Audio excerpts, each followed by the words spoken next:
Location provide करते हैं। ठीक है। अच्छा जी। तो ये थी एक और चीज़, और इसको भी मैं कमेंट आउट कर देता हूँ। सही है जी। अच्छा, इसी के साथ साथ एक चीज़ और जो की थी कि एंकर टैग जो है वो आप 10 हो या 20 हो, जितने भी हो, तो एंकर टैग आप अगर मल्टीपल टाइम यूज़ कर रहे हैं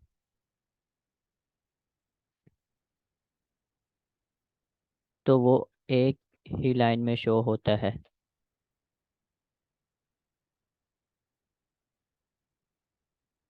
तो उसको लाइन ब्रेक के लिए हमने बी आर टैग का यूज़ किया है। बी आर टैग यूज़ किया था। ठीक है। अच्छा जी। इसके बाद ये एंकर टैग वाला पोर्शन ख़त्म हुआ तो हॉरिजॉन्टल लाइन वाला रूलर एक लिया था। इसके बाद आईएमजी टैग है, उसके अंदर जो दो चीज़ है वो मैं आपको बता देता हूँ कि आईएमजी टैग के अंदर जब आई है image for image we use IMG tag. ठीक है। फर्स्ट ऑफ ऑल तो ये है। और आईएमजी टैग के अंदर दो टाइप्स बताई थी कि एक तो आपकी two types of images you can use. ठीक है। जिसमें आपकी फर्स्ट जो थी उसमें था आपका कि आप फोल्डर क्रिएट करें और स्लैश का यूज़ करते हुए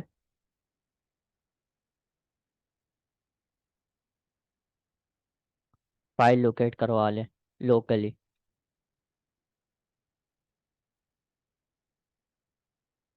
लोकली जो थे कि आपका जो वेबसाइट का फोल्डर है तो उसके अंदर आप फोल्डर बनाएं इमेजेस नाम से, और आप वहाँ से इमेजेस जो है वो टोटली सारी जितनी भी है वो इमे अपलोड करवा दें। और फिर आईएमजी की लोकली सोर्स स्लैश के ज़रिए आप अपलोड करवा लें, जिसकी एग्जांपल ये रही। फ़िलहाल तो कोई इमेज है नहीं, लेकिन आपने जो एक एज एन एग्जांपल मैंने ये आईएमजी टैग यूज़ किया हुआ है। ठीक है। अच्छा, second thing alternate second attribute जो है इसमें। अच्छा, सेकंड बल्कि टाइप बता देता हूँ कि सेकंड टाइप थी आपकी लिंक वाली। इससे पहले मैं आपको ये चीज़ बता देता हूँ कि अगर इमेज ना हो तो आप ऑल्ट एट्रीब्यूट के अंदर मैसेज दे देते। मैसेज या यूज़फुल इंफॉर्मेशन कह सकते हैं इसे।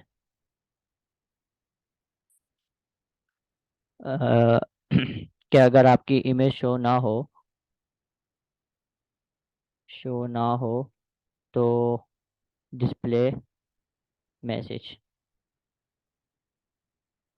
सही है जी। अच्छा। ए, और इसके अलावा सेकंड टाइप जो है आपकी इमेज की, सेकंड टाइप ऑफ इमेज जिसके अंदर आप लिंक प्रोवाइड करते हैं एसआरसी को, एसआरसी एट्रीब्यूट को। ठीक है। और आप लिंक प्रोवाइड करके आप ऑनलाइन जो इमेजेस वगैरह है या browser images from browser means कि आप गूगल क्रोम से, इंटरनेट एक्सप्लोरर से, कहीं से भी इमेजेस को ऑनलाइन आप लिंक के ज़रिए डिस्प्ले करवाना चाह रहे हैं तो आप डिस्प्ले करवा सकते हैं। ठीक है। या images from browser can be seen. ठीक है। तो इसको भी मैं कमेंट आउट कर देता हूँ। तो ये था आज का ट्यूटोरियल।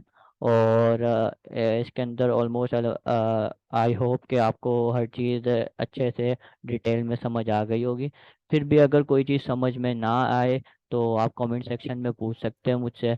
और इसी के साथ साथ अगर आप अपना नंबर वगैरह प्रोवाइड कर देंगे तो मैं आपको व्हाट्सएप ग्रुप में ऐड कर दूंगा, जहाँ पर हम एक दूसरे से चैट कर रहे होते हैं, डिस्कस करते हैं कि जो भी कोडिंग के दौरान प्रॉब्लम्स क्रिएट होती है, तो वहाँ पे कोई ना कोई आपको गाइड कर सकता है, साथ साथ मैं भी गाइड कर दूंगा।